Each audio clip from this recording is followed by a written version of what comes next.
Sa udyat ng pusher buyer, agad na inaresto ng mga otoridad ang 34 anyos na lalaking ito na taga-Calauag, Naga City sa isinagawang bypass operation pasado alauna ng hapon ngayong Biyernes, February 13. Ang suspect nagbebenta di umano ng mga illegal at hinihinalang smuggled na mga sigarilyo. Nabilhan ng mga operatiba ang suspect ng smuggled na sigarilyo na nagkakahalaga ng 5,000 pesos. Ang sa operation ta po ngunyan sarong matrayompong bypass operation for violation of Section 94 of Republic Act 7394, Consumer Act of the Philippines, Section 264 and 265 of Republic Act 8424, National Internal Revenue Code as amended by Republic Act 10963 or the Train Law. Ang suspekta po alias John ng Calauag, Naga City.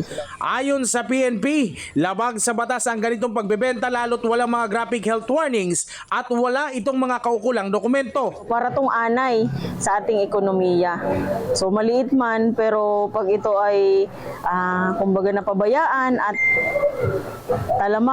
naging talamak sa ating bayan hanggang sa ating bansa.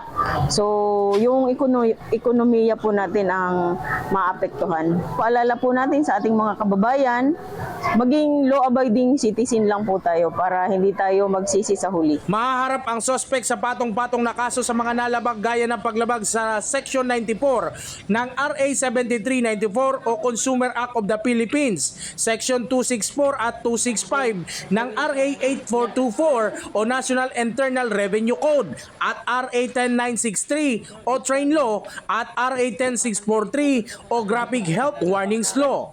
Jan Amador, CSN.